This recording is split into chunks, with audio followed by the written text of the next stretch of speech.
Bueno, bien, tercer tramo de esta cuarta videoclase.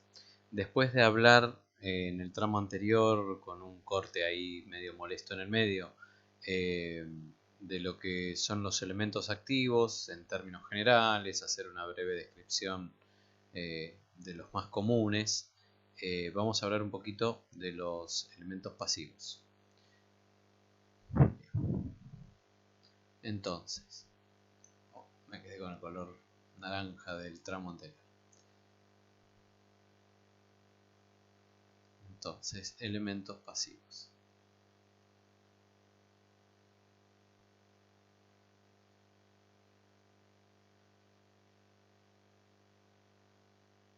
Bien, dijimos que los elementos pasivos por definición son aquellos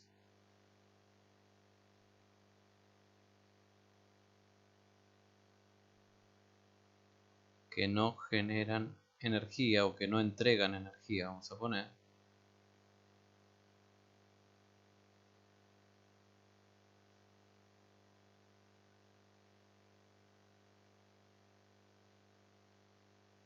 Al circuito. Coma, si no,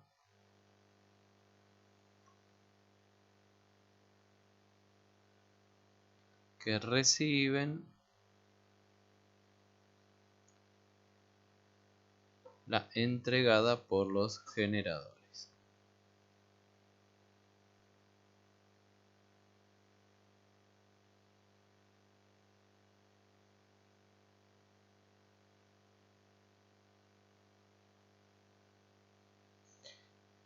Bien, ahora lo que va a hacer que nosotros diferenciemos distintos tipos de elementos pasivos es qué hacen con esa energía que reciben.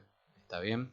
Entonces, de acuerdo a eso, vamos a ver que hay tres tipos de comportamiento, ¿sí? Porque nosotros cuando armamos un modelo circuital, eh, yo no estoy poniendo de repente que tengo como un elemento que forma parte de un circuito una mina de grafito de un lápiz, sino que estoy poniendo de repente cómo se comporta esa mina de grafito, si tiene un comportamiento resistivo, un comportamiento inductivo, capacitivo, y de alguna manera los modelizo a través de esos tres comportamientos. Entonces, comportamientos vamos a poner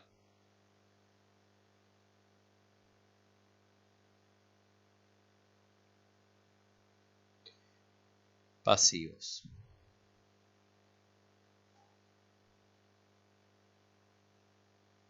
Vamos a arrancar entonces con el resistivo. Un elemento que tiene comportamiento de tipo resistivo, podemos decir que absorbe energía eléctrica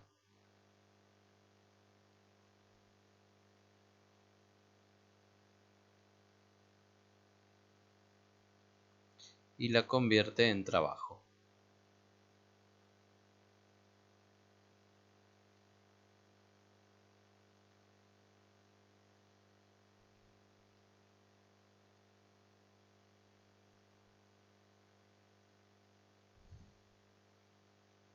Coma, haciendo que el circuito la pierda.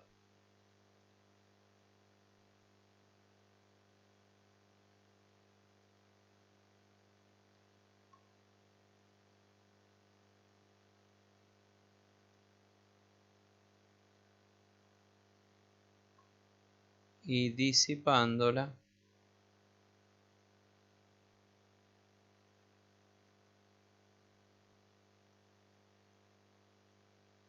al medio exterior del circuito.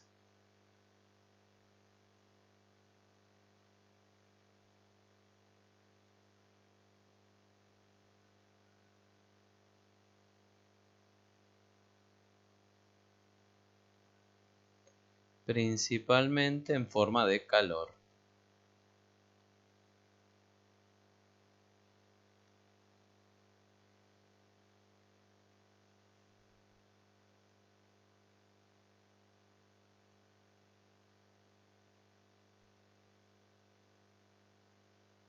Bien. Nosotros ya en videos anteriores, cuando hablamos de naturaleza de la energía eléctrica, hablamos del efecto Joule o de la ley de Joule, que tenía que ver justamente con el fenómeno resistivo. Si ustedes se acuerdan, cuando la corriente eléctrica pasaba por un material, podía encontrarse con la resistencia de este material a su paso, que tenía que ver con un fenómeno de choque eléctrico, ¿sí? Ese choque eléctrico, si ustedes recuerdan, hacía que la corriente perdiese energía cinética, que terminaba convirtiéndose en energía cinética molecular entre las moléculas que forman el material de paso, del cuerpo de paso, que no es más que calor, es agitación molecular. Entonces, bueno, ese es el principal fenómeno de un comportamiento resistivo en un elemento. El símbolo, ¿sí?, que habitualmente vamos a ver en el circuito, es este. Y la unidad de medida es el ohm.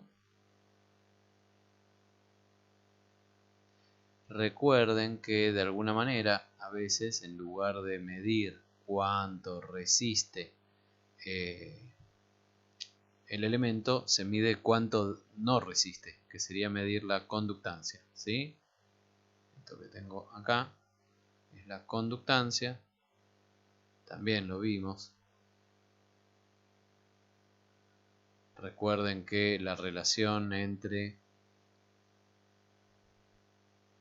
resistencia y conductancia era la inversa, ¿sí? O sea, la resistencia es la inversa de la conductancia y la conductancia, por ende, despejando la inversa de la resistencia, ¿sí? Esta conductancia, que también puede estar definiendo a un elemento de comportamiento resistivo, no necesariamente se lo define por su valor de resistencia, sino a veces por su valor de conductancia, se mide en Siemens.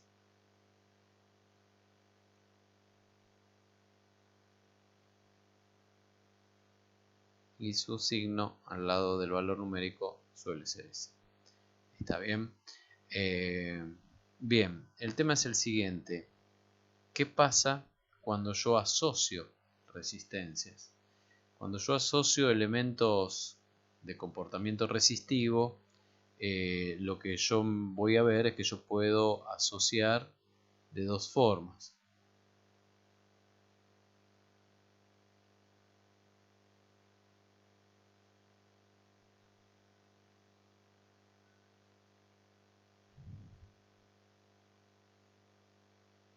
Formando una rama con esas resistencias, lo que se dice que es una asociación serie.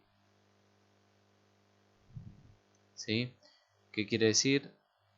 Tengo una resistencia que comparte su terminal con el terminal de otra resistencia que comparte su terminal con el terminal de otra resistencia, y así continuamente tantas resistencias como se desee asociar, formando una rama, ¿sí? Fíjense que yo acá lo que estoy formando es una rama, o sea, estos que están acá serían nodos secundarios o intermedios, ¿sí? Y estos de acá serían los nodos terminales de mi rama. Si yo me fijo, podría decir que esta es la resistencia 1, la resistencia 2, la resistencia 3, y así seguimos acá hasta llegar a una resistencia n, suponiendo que es un conexionado de n resistencias. Ahora, todo esto va a ser equivalente, eso significan estas tres rayas, va a ser equivalente a, entre este nodo A y este nodo B, a poder ser sustituido por una única resistencia que genere entre el nodo A y el nodo B el mismo efecto que toda esa rama de resistencias asociadas en serie, ¿sí? O sea, una resistencia, vamos a llamarla entre A y B, que es la misma que hay acá. Acá yo tengo una resistencia entre A y B. ¿Está bien? Bueno, esta resistencia entre A y B es igual, su valor, el de esta resistencia equivalente, es igual a la suma de todos los valores individuales.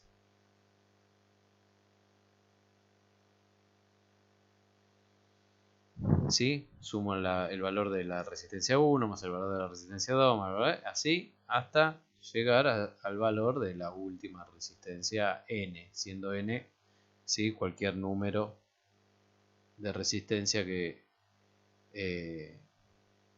pertenezca a vamos a poner así, que pertenezca al grupo de los números naturales, o sea, los enteros positivos, de alguna manera. No puedo hablar de media resistencia ni de una resistencia menos 1. Bien, y después la otra forma de asociación es la asociación paralela. En la asociación paralela, perdón, antes de meternos con otra forma de asociación, me estoy apurando. Disculpen ciertas desprolijidades que uno comete. Vamos a agregar ya que estamos un poco más. ¿Qué pasa en una asociación serie de resistencias? ¿Qué características me puedo llegar yo a encontrar? Si esta asociación de resistencias tiene aplicada una diferencia de potencial entre sus terminales, vamos a marcarla. ¿Sí? Supongamos que yo, entre este terminal de acá y este terminal de acá, aplico una diferencia de potencial. Fíjense, vamos a referenciar, ¿sí? Una diferencia de potencial de A respecto de B sería una flecha en este sentido.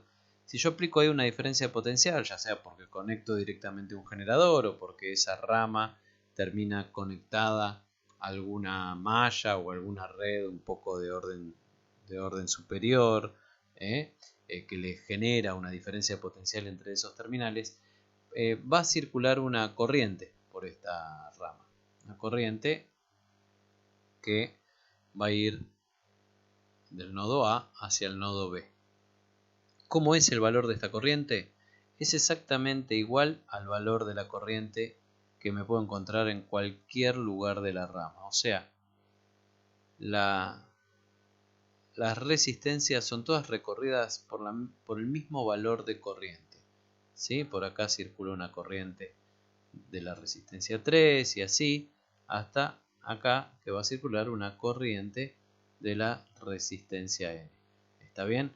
Entonces, algo que yo sé es que los valores de estas corrientes son todos iguales. No hay forma de que la corriente tome valores distintos en un conexionado serie. Aunque las resistencias pueden ser distintas, una puede valer 10 ohm, la otra 20 ohm, la otra 1 kilo ohm, pero si circula 1 amper por una, circula 1 amper por la otra y circula 1 amper por cualquiera. ¿Sí? La corriente entonces en todos los elementos de una rama eléctrica, no necesariamente resistivos, pero en este caso resistivos, es la misma en todos los elementos. ¿Sí? Ustedes piensen en la corriente como en un tubo por el cual, por su sección, solo entra una pelotita de ping pong a la vez. ¿Sí? Vengo por acá. Acá hay una diferencia de presión, una diferencia de potencial entre este punto y el otro. Entonces, si yo tengo acá una pelotita, va a empujar hacia adentro. Y si esto está lleno de pelotitas adentro de este tubo, todas las pelotitas se van a ver empujadas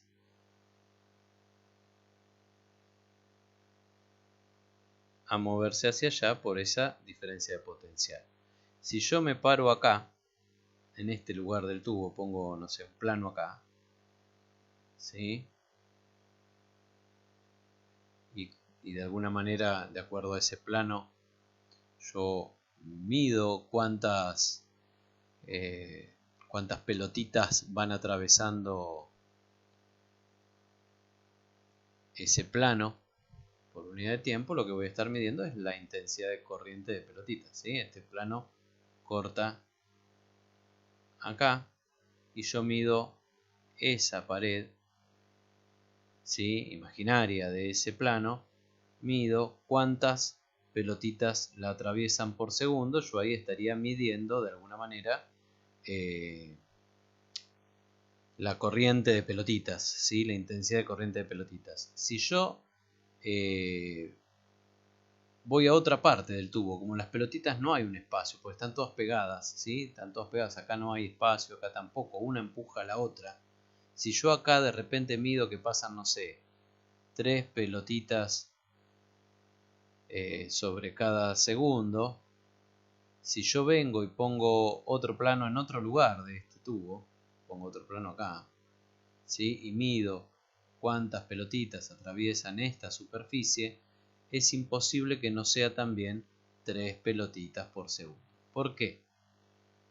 Porque si no, tendría que pasar algo. Si en este punto A, vamos a llamarlo, hay más cantidad de pelotitas por segundo que en este plano B, en el medio algo pasa, o hay pelotitas que se están yendo para otro lado, o se separan y entonces quién empuja a la pelotita siguiente si no es la anterior. Entonces no queda otra, es como un tren de pelotitas. Bueno, acá con la corriente pasa lo mismo en esta situación. Por eso, acá para los valores de corriente lo que importa no es el valor de resistencia de los elementos que forman la rama, sino que esa rama, de alguna manera, la corriente encuentra un equilibrio en función de todas las resistencias que la forman, ¿sí? Por eso los valores de todas esas corrientes parciales son iguales entre sí y lo puedo trabajar como la corriente de la rama, de hecho, ¿sí? Es una forma muy común y muy cómoda de referenciar y de trabajar. Saber que en una rama la corriente es la misma en todos los elementos, entonces en lugar de andar calculando, por ejemplo, la corriente en la resistencia 1, la corriente en la resistencia 2, la corriente en la resistencia 3, no, digo la corriente de la rama o la corriente entre el nodo A y el nodo B, como ustedes quieran, ¿sí? Calculo el valor de esa corriente y ya sé que el valor de esa corriente es el valor de corriente en todos los elementos de esta rama. ¿Está bien? Espero que no esté confundiendo mucho. Me hago un poco largo a veces en la explicación, pero porque por experiencia sé que hay cosas que está bueno tratar de explicarlas de la manera más amplia posible. Bien, ahora sí, no hablo de otra característica de este conexionado porque eso va a hacer falta ver las leyes de Kirchhoff, que las vamos a ver a continuación en la siguiente videoclase. ¿Qué otro tipo de conexionado tenemos? Y ahora sí nos metemos con ese otro tipo de conexionado. Ya antes lo había empezado a escribir. El conexionado paralelo.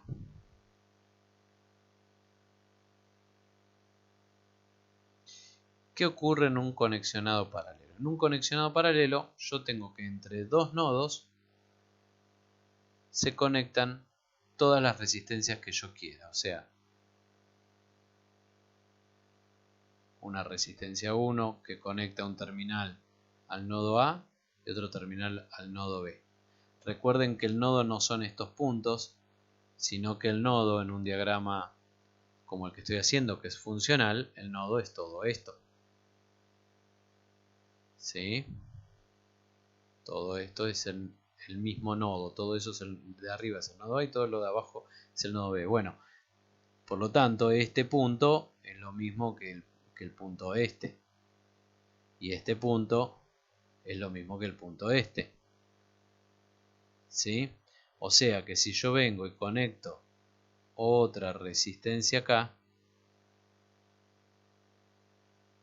esto va a ser todo también el nodo A y esto todo el nodo B.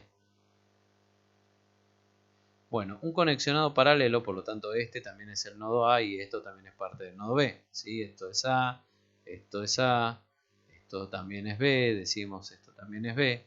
Bien, de la misma manera yo puedo seguir colgando resistencias.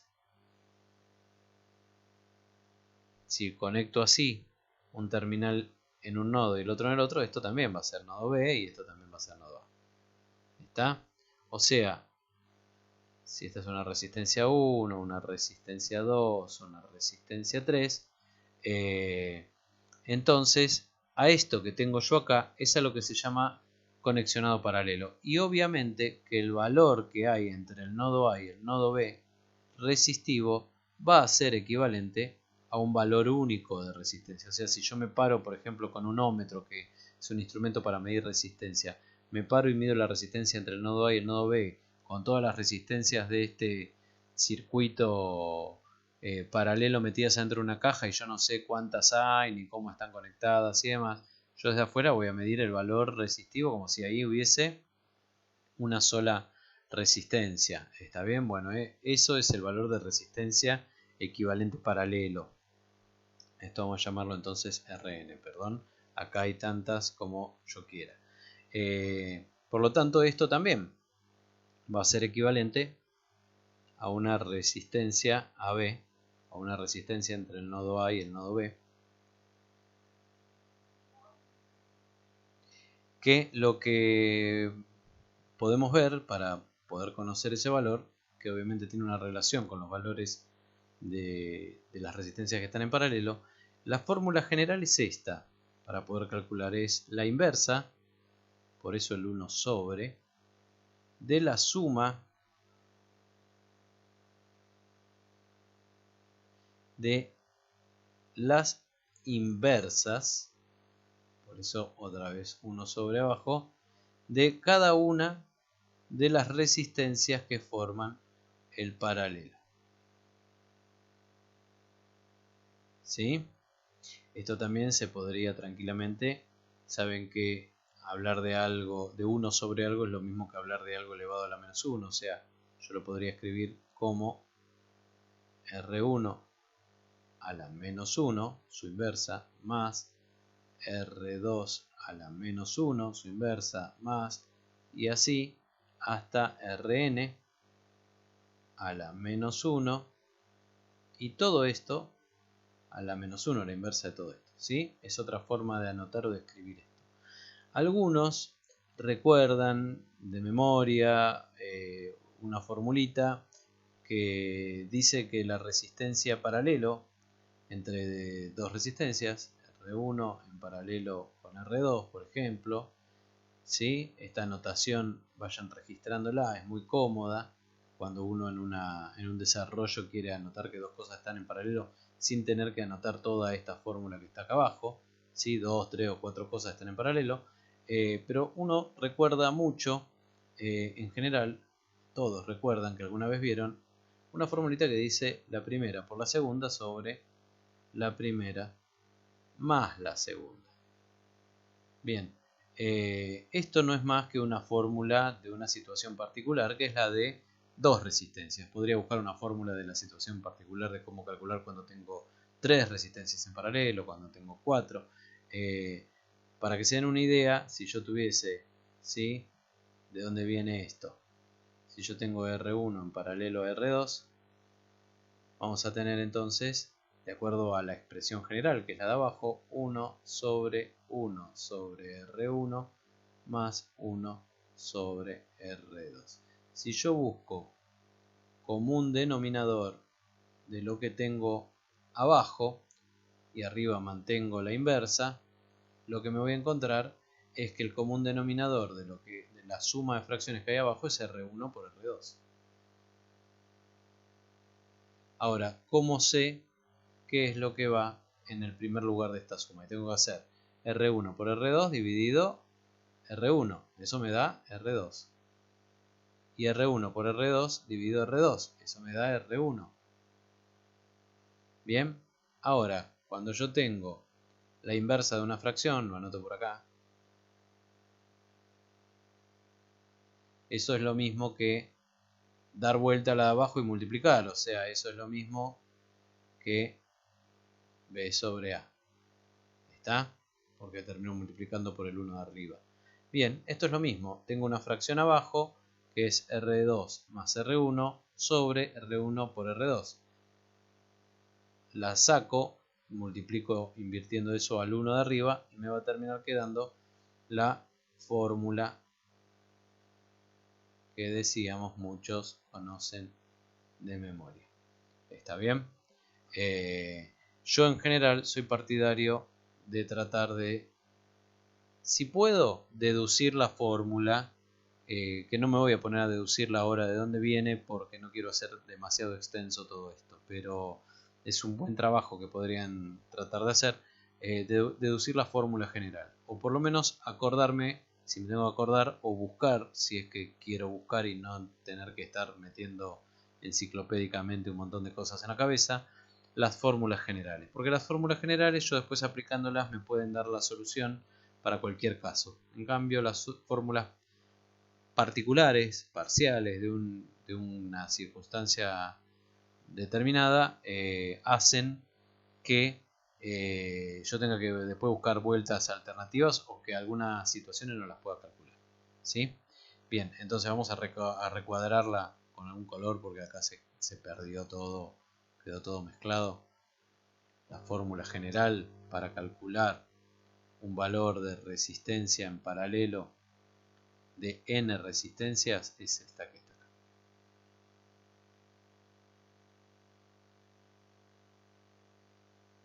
¿Sí?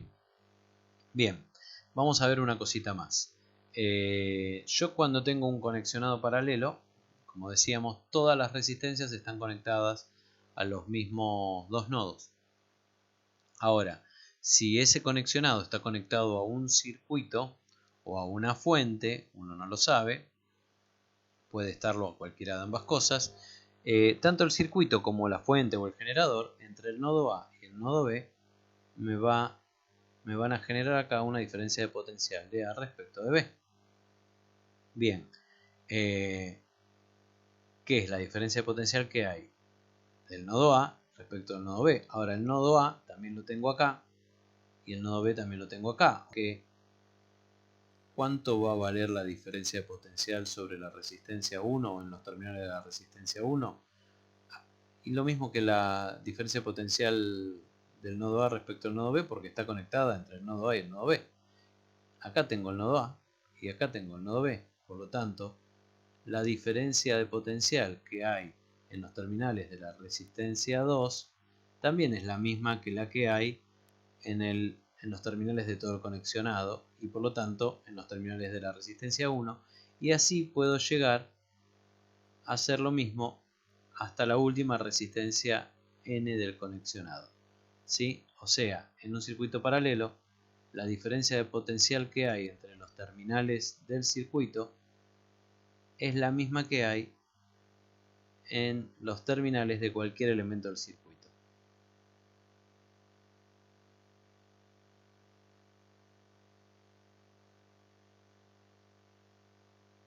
Bien, así como antes vimos en el circuito serie que todos los elementos comparten el mismo valor de intensidad de corriente eléctrica, en el caso del paralelo, todos los elementos comparten exactamente el mismo valor de diferencia de potencial o de caída de tensión, como le quieran llamar, entre sus terminales. Es igual para todos, ¿sí? Por eso muchas veces es cómodo hablar en un cálculo, en una búsqueda, de la diferencia de potencial de A respecto de B y después hacerlo extensivo a todos los elementos del paralelo. Bien, esto respecto de resistencias. Vamos a seguir con los dos comportamientos pasivos que nos quedan. Recuerden que el del conductor ideal en realidad es un tipo de comportamiento un poco inventado para poder de alguna manera armar nuestros modelos. Pero vamos al comportamiento capacitivo.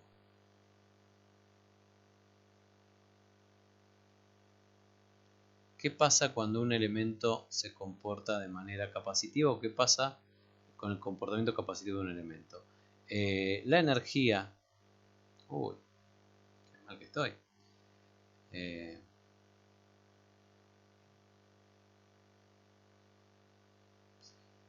La energía que recibe el elemento, la energía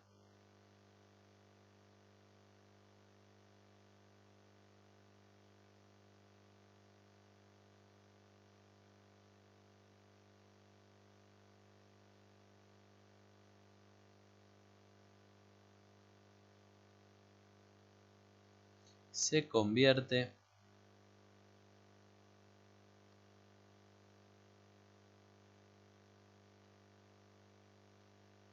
en un campo eléctrico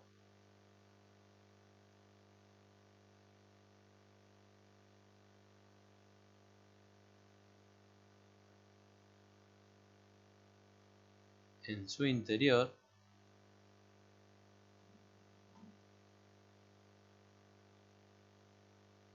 y queda almacenado.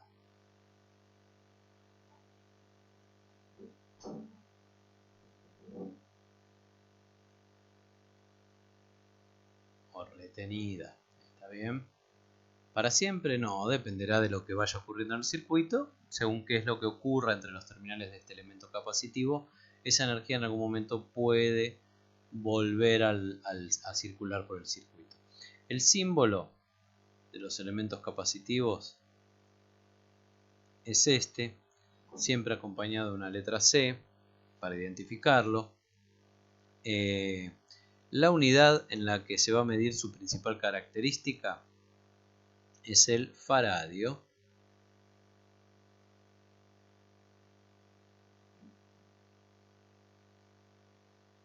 Lo vamos a indicar acompañando el valor numérico como una F grande. Un faradio es una unidad muy grande, por lo tanto, de alguna manera se suelen usar unidades submúltiplo habitualmente, por lo menos en lo que es la electrónica, no tanto a veces en las aplicaciones más de electricidad, pero sí en electrónica, que van desde los picofaradios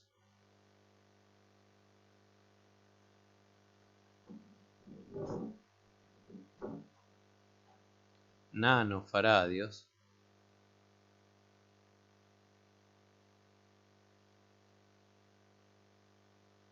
microfaradios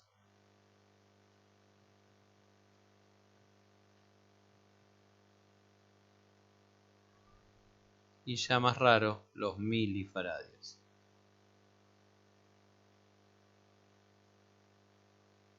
Recuerden que este es como hablar de 1 por 10 a la menos 12 faradios.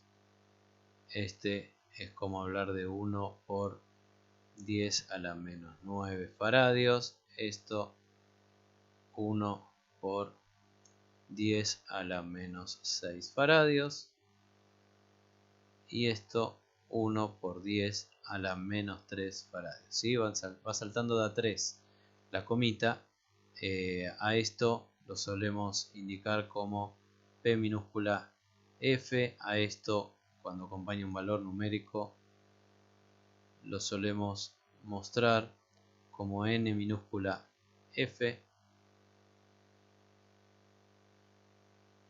Esto como la letra mu, que es como la U pero sin la patita del final, F. Y esto como M minúscula F. ¿Sí? Son las unidades submúltiplo que se suelen utilizar.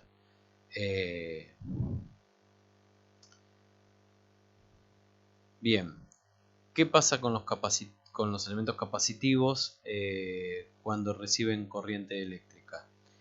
Yo, como decía, en el interior del elemento, y por eso el símbolo que hay dos placas, ¿sí?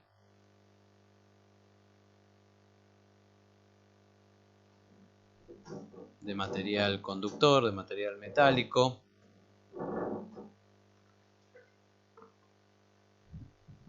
con un aislante denominado dieléctrico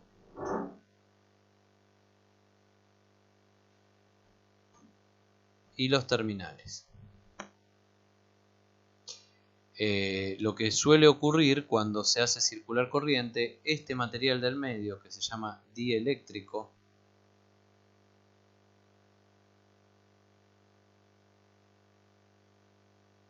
que es un aislante, o sea, no permite la circulación de corriente,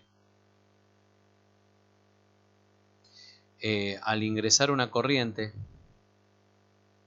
supongamos positiva en este sentido, lo que va a hacer esa corriente es hacer que de alguna manera se acumulen cargas positivas por acá, que no pueden pasar porque el aislante no se los permite, que van a atraer a cargas negativas del otro lado. Por lo tanto, se va a terminar produciendo igualmente del otro lado una corriente de cargas negativas. Esta primera era de huecos, esta sería de electrones, que se va a hacer que se vayan acumulando acá cargas negativas.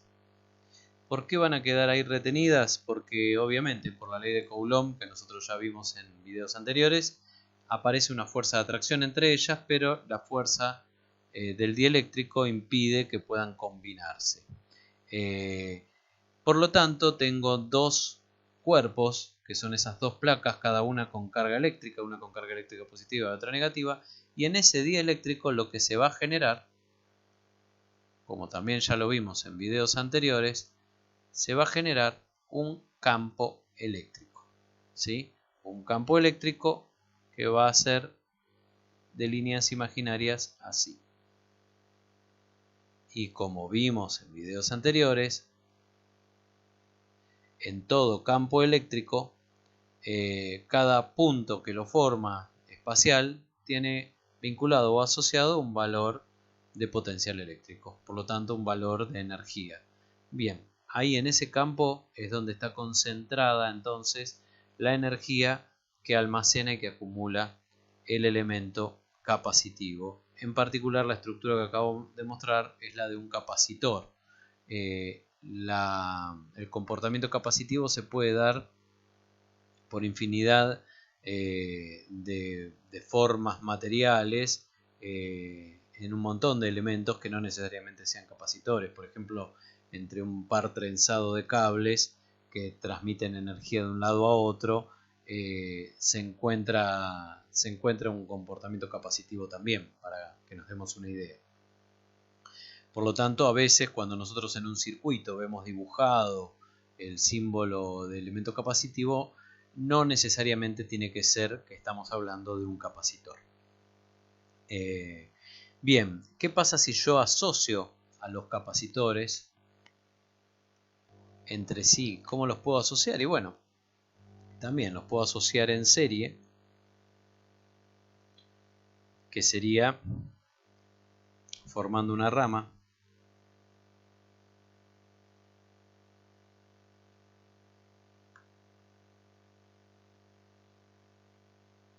Así tantos como quiera,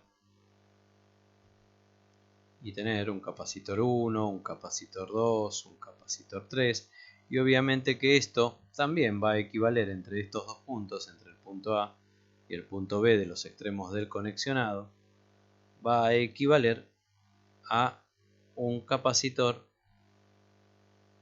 o a una capacidad entre el nodo A y el nodo B. Equivalente. ¿Cómo voy a calcular esa capacidad equivalente? ¿Cómo se calculan los valores de resistencia en paralelo? O sea, como la inversa de la suma de las inversas. La inversa de la suma de las inversas. ¿De quién? De los valores de capacidad de cada capacitor que forma el conexionado. Capacidad del capacitor 1, capacidad del elemento capacitivo 2, capacidad del elemento capacitivo N. ¿Sí? Y obviamente también se los puede conectar entre sí en paralelo. ¿Cómo se los puede conectar entre sí? Y si este es el nodo A y este es el nodo B, yo puedo conectar a un capacitor por acá, puedo conectar a un capacitor entre esos dos nodos también por acá, y así puedo hacer esto con la cantidad de capacitores que quiera, o que tenga, o o que pueda siempre a esos mismos dos nodos. Entonces acá tendré un capacitor 1, un capacitor 2, un capacitor 3 y esto obviamente también tiene un valor de capacidad equivalente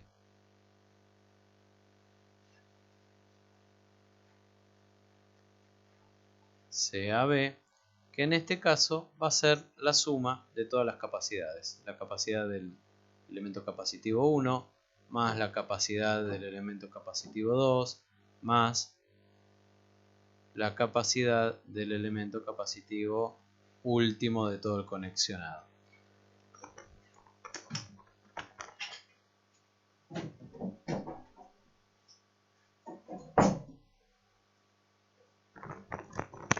Bien, perdón. ¿Qué más podemos decir? Podemos decir lo mismo que decíamos de los conexionados resistivos. La corriente que puede estar circulando en el conexionado serie por cada uno de los capacitores es la misma que la corriente en cualquier otro capacitor. O sea, si yo acá tengo la corriente en el capacitor 1, acá tengo una corriente en el capacitor 2 y acá tengo una corriente, vamos a llamar a este elemento N, me quedo ahí un 3, ¿sí? Una corriente en el capacitor N, entonces todas esas, la corriente en el capacitor 1 va a ser igual a la corriente del capacitor 2, va a ser igual a la corriente en el capacitor N y va a ser igual a la corriente que hay de A a B en toda esa rama formada por capacitores. Eso se repite, eso no importa si los elementos que están formando esa rama en serie son elementos capacitivos, resistivos o inclusive inductivos. Siempre eso se da. De la misma manera en que acá se da que la diferencia de potencial que tengo yo acá es la misma que tengo sobre el capacitor 1, es la misma que tengo sobre el capacitor 2 y es la misma que tengo, otra vez acá me equivoqué, vamos a poner el capacitor N, y es la misma que tengo sobre el capacitor L. ¿Está bien? O sea, las diferencias de potencial que yo tengo son las mismas en todos los capacitores.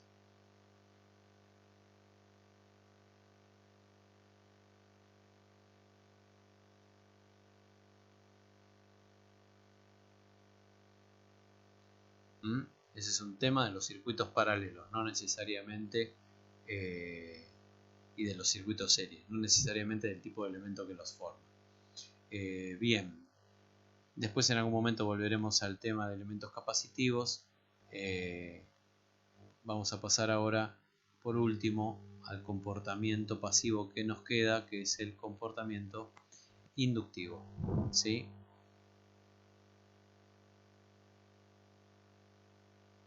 ¿Qué hace un elemento cuando se comporta de manera inductiva? Absorbe energía que recibe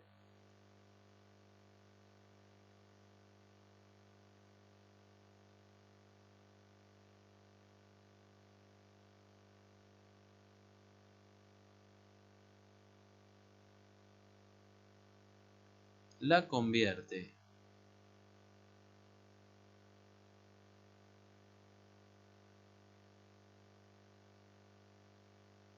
en un campo magnético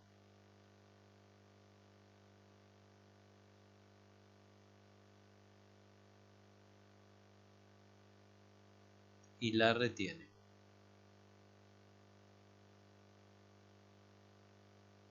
Bien, después en algún momento la puede llegar a liberar y devolver al circuito o se queda reteniéndola.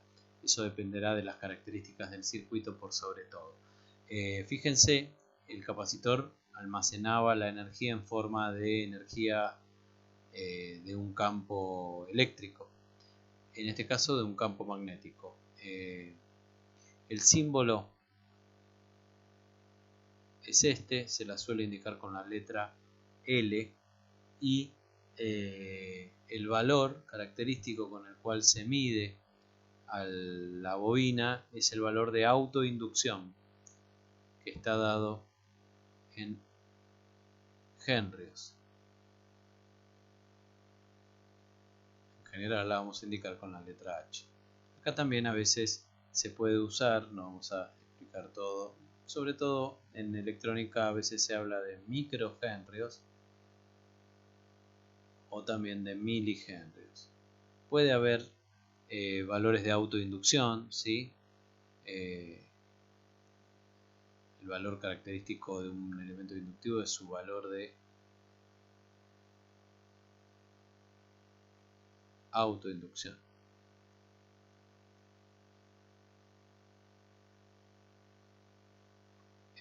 Puede haber también de otro orden de magnitud, pero lo más habitual es que nos encontremos con valores que rondan por ahí, por los micro y los milihenrios, ¿sí? Acá arriba me había olvidado de ponerlo. El valor característico de un elemento capacitivo es su capacidad. Quizás lo mencioné, pero no lo había dejado anotar.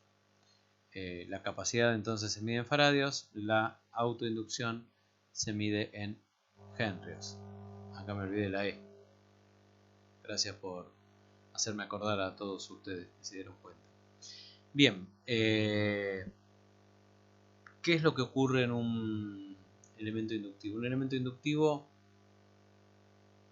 como ustedes recordarán, la corriente eléctrica cuando circula son cargas eléctricas en movimiento y por lo tanto sobre otras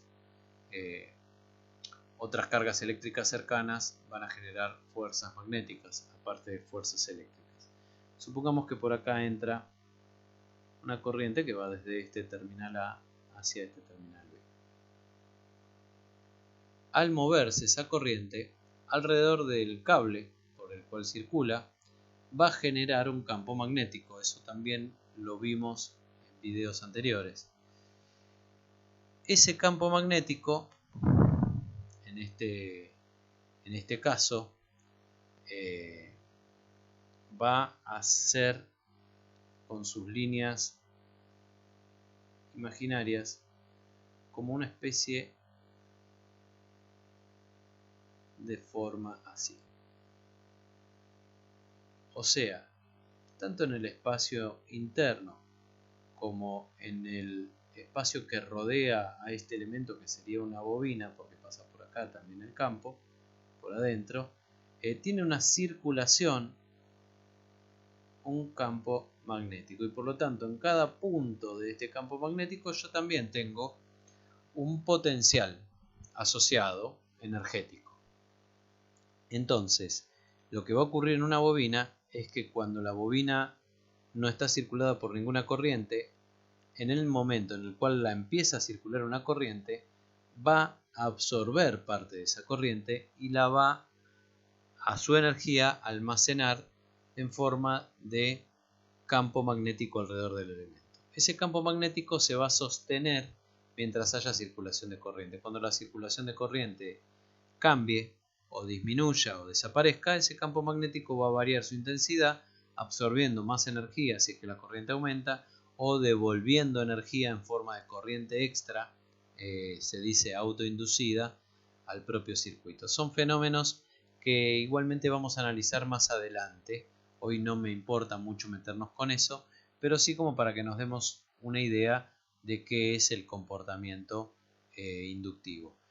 Y por último, para ir cerrando esta videoclase, lo que vamos a tener es que pueden estar los elementos inductivos asociados en serie o en paralelo, tanto como las resistencias o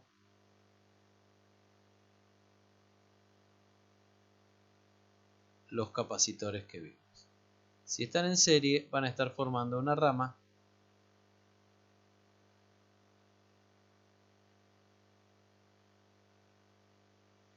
y si están en paralelo, van a estar compartiendo nodo de conexión.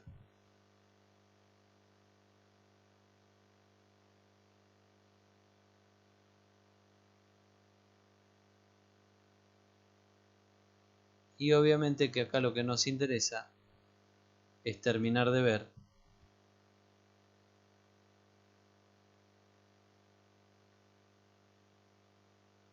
qué valor equivalente de autoinducción hay entre los terminales de cada uno de estos dos conexionados. Entre el terminal B y el terminal A, entre el terminal A y el terminal B. El valor de autoinducción equivalente en serie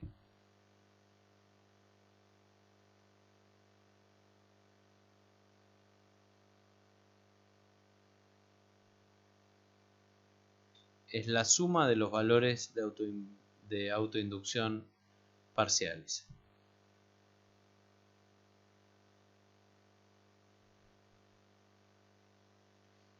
Y el valor de autoinducción de un montón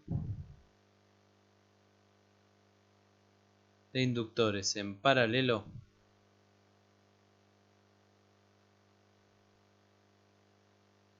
es la inversa de la suma de las inversas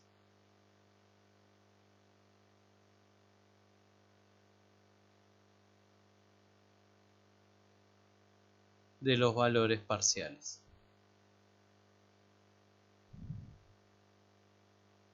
Bien, y acá obviamente también se cumple tanto en el circuito serie el tema de igualdad de corrientes como en el circuito paralelo el tema de igualdad de tensiones. O sea, la corriente que va de A a B es la misma en todos los elementos, o sea, es la misma que la corriente en el elemento inductivo 1, la corriente en el elemento inductivo 2 y así en todos los elementos del conexionado. Y en este otro podemos asegurar que la diferencia de potencial entre A y B es la misma que hay entre los terminales de todos los elementos inductivos del conexionado. No tiene que ver con que son bobinas o elementos inductivos, de las cuales en la práctica las bobinas son las más representativas, sino que tiene que ver con cómo están conectados los elementos. ¿Sí? Bueno, creo que más o menos ahí hicimos una breve descripción de los tres comportamientos pasivos principales. En el próximo tramo nos vamos a estar metiendo con ver de alguna manera cómo analizar un circuito ya donde empiezo a combinar este tipo de elementos y de alguna manera vamos a conocer un par de leyes nuevas que son las leyes de Kirchhoff.